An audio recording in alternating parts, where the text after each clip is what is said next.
It's your Classic Metal Show right here on theclassicmetalshow.com. That brand new music from Bayley, a tune called Samurai. And believe it or not, on the phone right now, the one and only Bayley. Blaze, how you doing, man? Pretty good, thanks. How are you on the Classic Metal Show? Excellent, Blaze. Well, dude, you're back once again with another just absolutely stunner of a record, man. So I guess the place to start is with a hearty congratulations.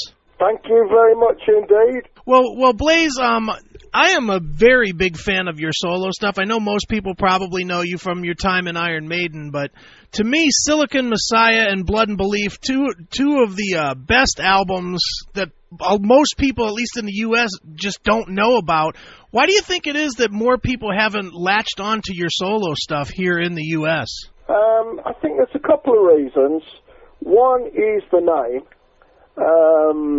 I didn't really think it through that much when I first got my band together, and I called it Blaze, but unfortunately people haven't made the connection between Blaze Bayley, the singer from Wolfsbane and Iron Maiden, and Blaze the band. And there's a hockey team called Blaze, there's a few rappers called Blaze, there's a record label Blaze, quite a few different Blaze things. But there's only one Blaze Bayley, I'm glad to say.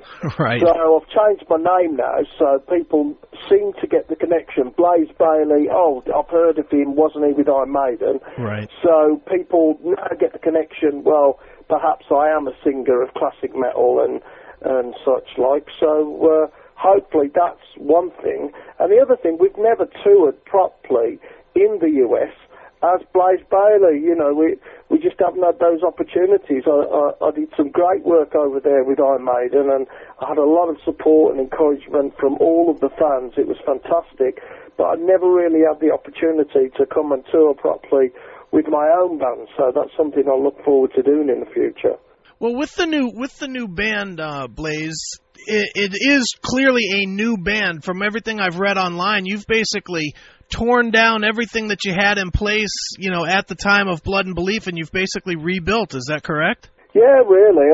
I think, you know, things were starting to go wrong at the Blood and Belief recording because we didn't have a full band lineup, and we struggled with that. So I'm hoping that now, you know, we've got a full lineup that's really strong. We've all written the album together, and I'm hoping that, you know, we'll have success with that. But it's difficult keeping a band together for anybody. You know, if you're a big band working international, or if you're just a local band, you know, trying to keep things together, it's difficult for any band, you know, to keep a stable lineup for any length of time, because people will always have a difference of opinion or whatever. So that's something that's difficult, but I think we've got that crack now, and I think we've got a good, strong, stable lineup that's going to go forward and make the next few albums. The newest album, Blaze, the one that's just getting ready to come out, The Man Who Would Not Die, it is, I have to say, it's much heavier than the last record. Have a lot of angst built up when you got ready to record this, or what? Yeah, we did. Particularly since, you know, I was lied to, cheated, ripped off, betrayed and blackmailed by the old record label. I had a couple of managers that weren't worth anything. One manager lied to me. So I think, yeah, it's almost like we've made this album in spite of things. The obvious thing to do would have been to give it up and get a day job or go and join a covers band or something. But instead of that, we've kind of regrouped and got going. So really, a lot of people from the old record company and the old management thought that I'd never make another album. So really, this is a spit in the eye to them. And I hope if the fans like it and, you know, they give us their support and they enjoy the album, then I hope that it'll be a big commercial success, and they'll be able to stick it to those people who tried to stick it to me in the past. Are songs like Blackmailer and Cracking the System and even At the End of the Day, are those songs directed specifically at your former employees? Yeah, definitely. Blackmailer is that is about the past record label. They blackmailed me, and I had to take the guy's name out of it, but that was originally in the lyrics. Oh.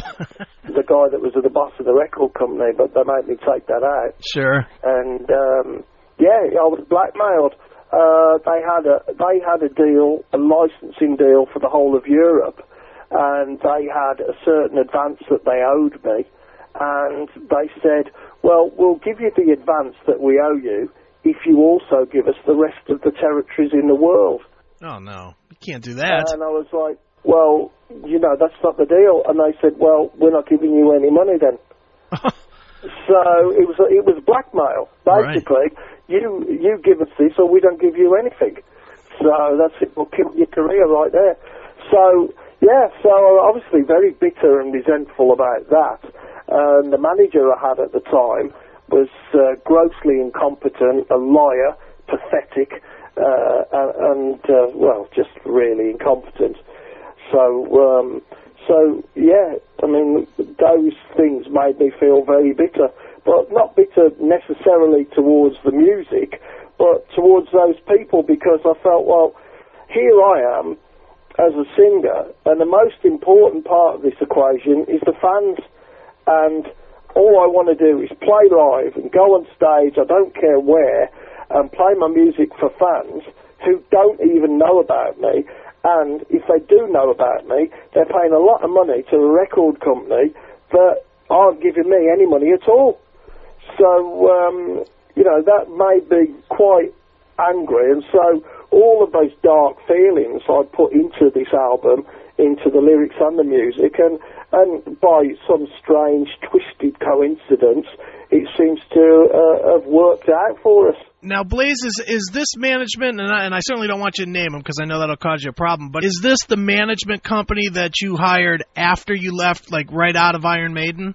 It was the ones that was taking care of me through that transition from Maiden into my own career. Yeah, they lied to me. Okay. And I had my release date set, and when I was going to record and get my writing together and everything, and then they said, oh no, you can't do it then, the record company wants it now, this is when you've got to do it, and I had to rush things and all of this.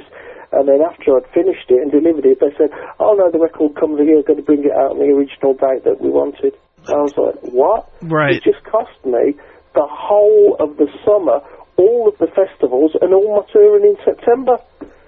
I was like, it's ridiculous. Who the hell are you? Right. So it's like, well, and that's it. So now I've got my own record company. I've set my own agenda, and the most important people are the fans. Those are the people that decide if we're going to be a success or not. It's the people that buy the music and listen to it and form their own opinions. So it's not about a record company or big management anymore. It's about doing things ourselves and focusing on what's important. And what is important is writing songs that we feel passionate about, that express ourselves, and performing live, and trying to keep the tickets as cheap as possible, and trying to give people good value on their T-shirts and on the CDs.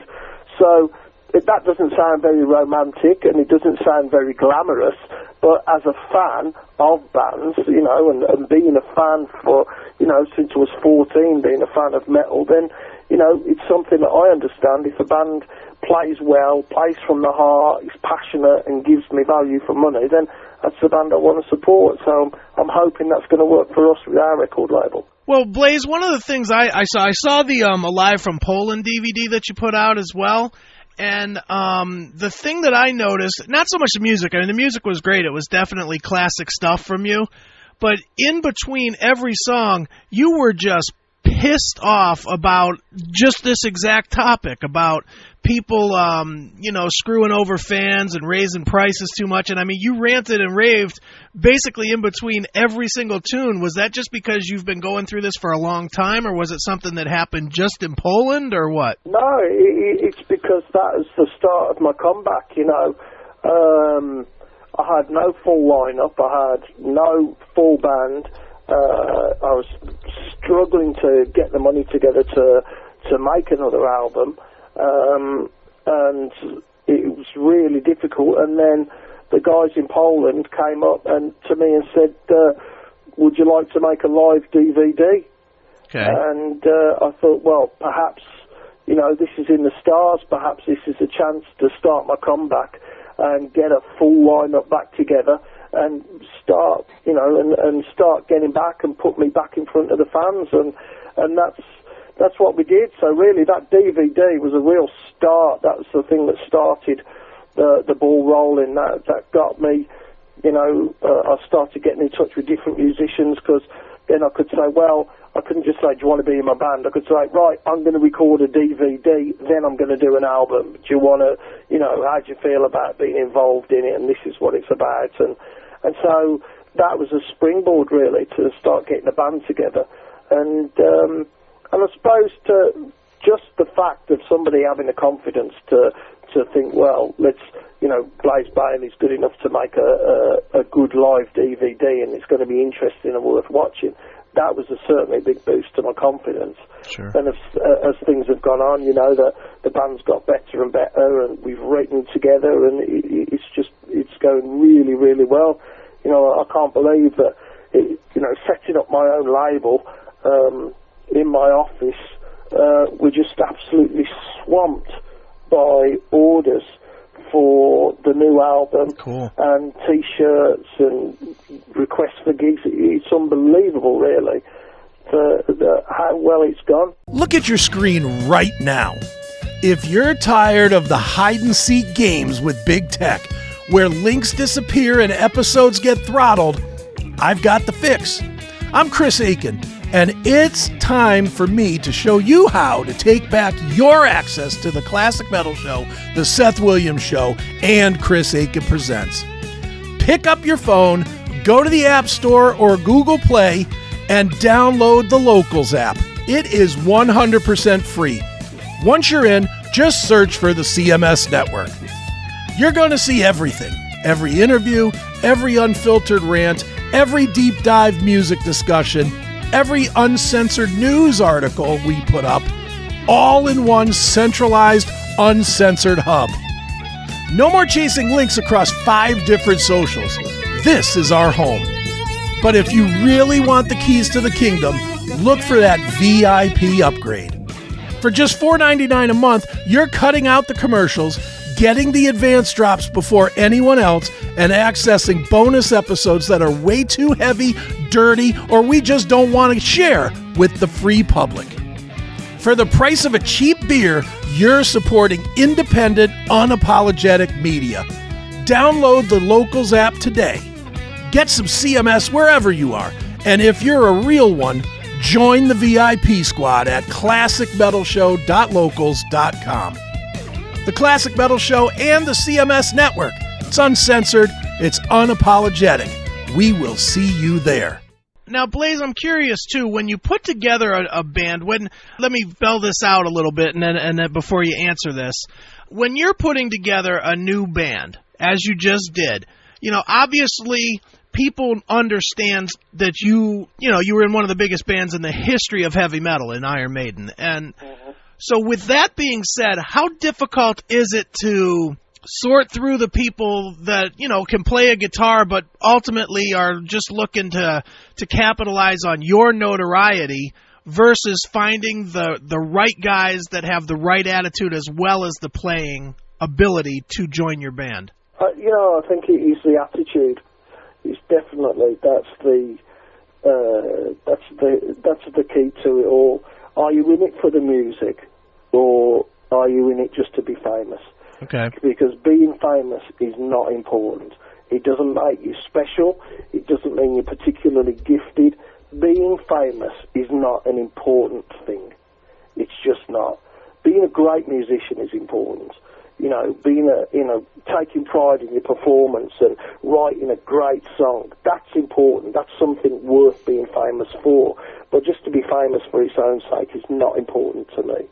and it doesn't make me any more special or important than anybody else. So I looked for people with that attitude, people who just wanted to live their life as a metal musician, doing good work and making classic metal and taking the influences from the old school, from Judas Priest and Maiden and Motorhead, and putting them into, into a more energetic modern context, playing what we felt. And that's what we did. And a lot of people you could just rule out with a conversation. Sure. I phoned up a lot of people and spoke to them at length about what bands they were in and what their influences were and where they came from and what they expected out of being in a band. And, the guys that really impressed me the most were the ones that said, well, I just want to play lots and lots of gigs. And that's it, And the reason I'm thinking of moving to different bands is we don't do any shows. We don't do enough. Okay. So those are the people that really impressed me. But, yeah, we had really tough auditions as well. The drum audition was one of the toughest auditions that you could probably get in the world of metal or even the world of rock and roll. The drummers had to learn 10 songs. They had to learn it beat for beat, and they had to come along and play those songs unaccompanied by the band on their own in front of me and the other guys that were in the band at the time. And that was a tough audition. A couple of guys just completely cracked.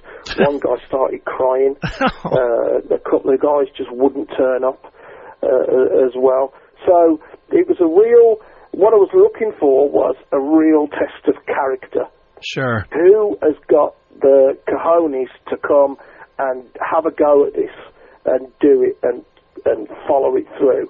And there was only, out of something like 20 guys that made my shortlist, there were only 2 that got, well, there was 3 that got that second audition.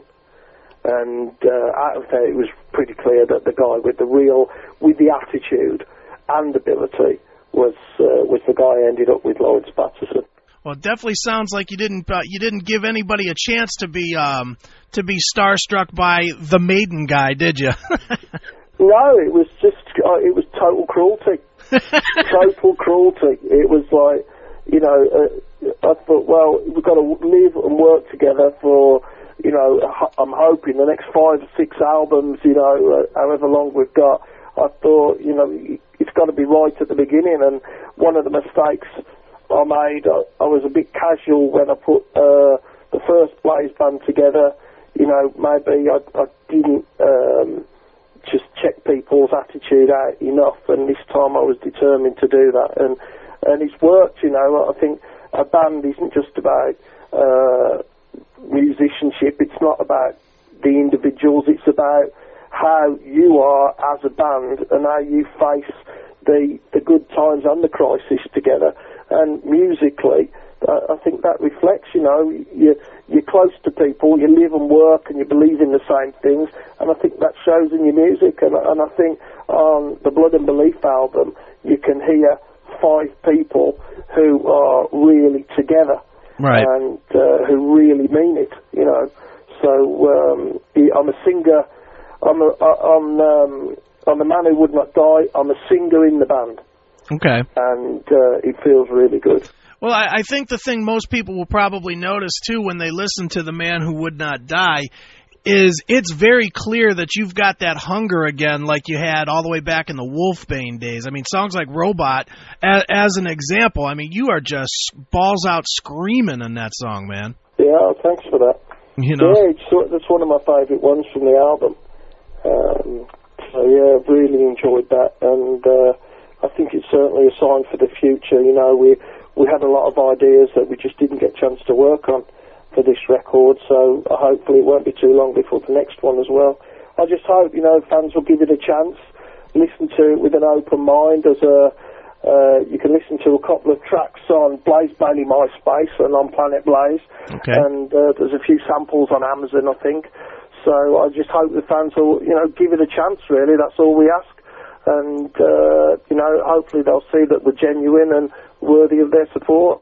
Well, Blaze, obviously you are always going to be tied, to Iron Maiden, and I'm curious if you think, I'm not going to get into the whole Iron Maiden thing that you've been asked a million times, because, like I said, you've been asked them all a million times.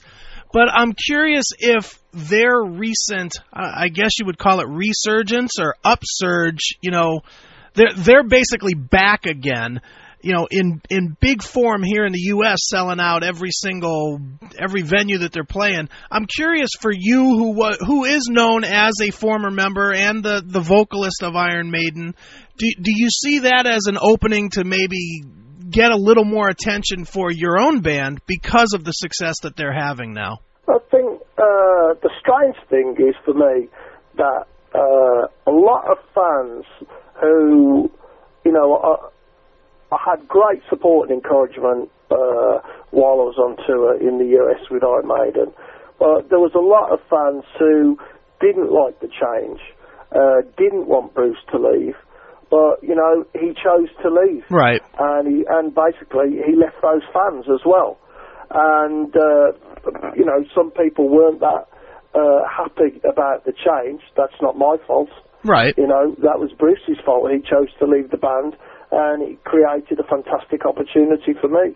Mm-hmm. But since he's been back, and I've carried on doing my thing, it seems that now people are much more willing to accept me, that some of those hardcore fans are much more willing to listen to my music and give my music a chance, because they don't have that feeling of upset that they had, an unwanted change. Now, they've got Bruce back in place and stuff like that. Now people think, well, I'll go back and I'll listen to the X Factor, I'll listen to Virtual 11, and people go back and listen to that with a different attitude and a different state of mind.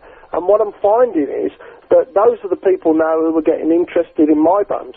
Okay. And people who have got into Iron Maiden now and are finding out about the long and glorious history of the Maiden legend, are finding out about me and coming to see my band. So it hasn't been a bad thing for me, and I was always a fan of Iron Maiden. Sure.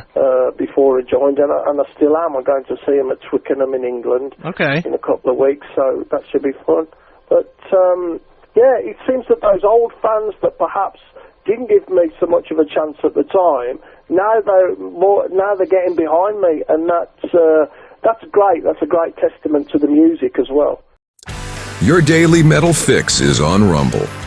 Watch the Classic Metal Show episodes free or go commercial-free with a premium subscription. Find your Classic Metal Show now at rumble.com/c/CMS, rumble.com/c/CMS.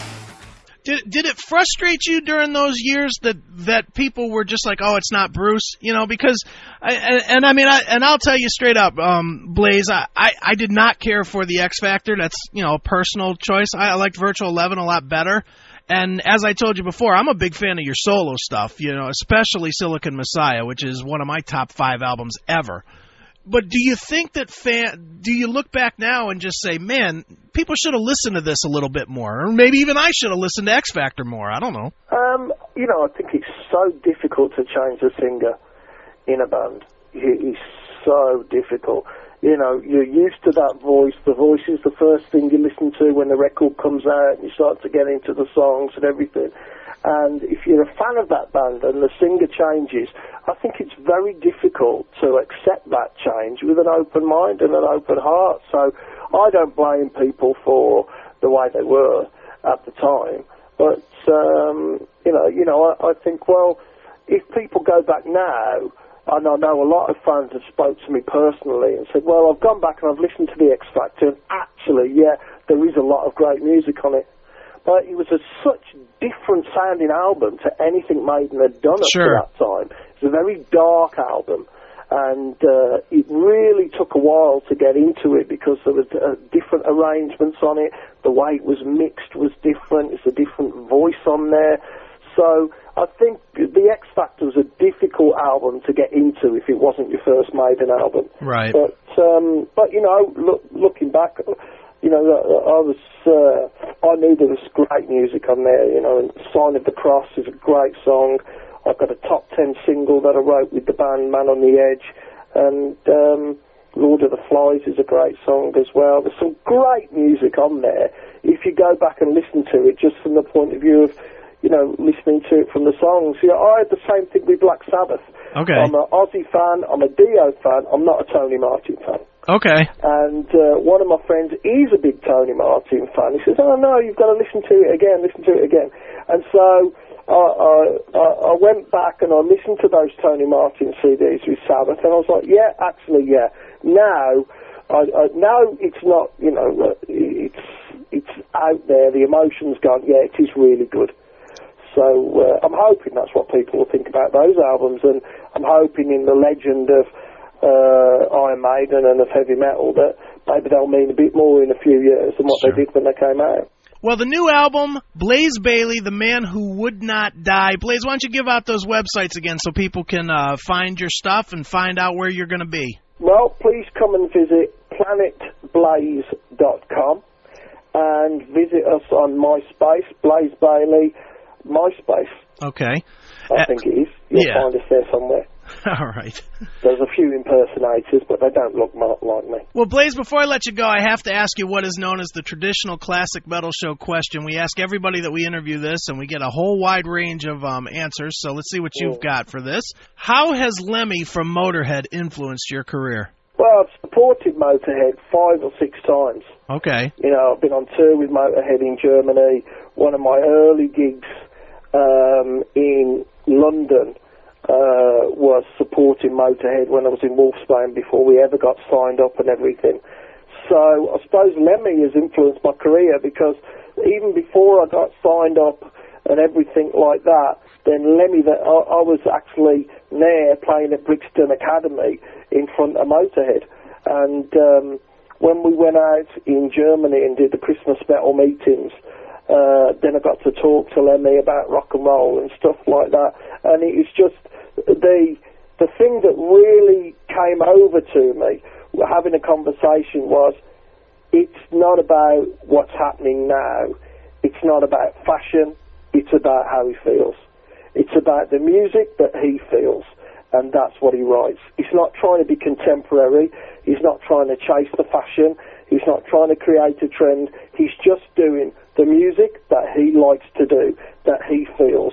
And I suppose in that way I could say that Lemmy has influenced me. And the other way is, of course, I drink a lot more Jack Daniels now than I did before. Well, Blaze, as our tradition on the show, we always let the artist pick a closing track and maybe tell us a story about it. What song would you like us to end the interview with? Any song by any artist? Any song by any artist, yours or anybody's. Oh, okay. Then it's got to be Black Sabbath. All right. And it's got to be Children of the Sea. Okay, and why that Black Sabbath, because I saw Ronnie James Dio sing that song in Birmingham, my hometown in England, before it closed down, and him singing that song was the inspiration for me to become a vocalist myself. Excellent. Well, here it is. My personal favorite song in Black Sabbath history is Children of the Sea. It is Black Sabbath right here on your Classic Metal Show.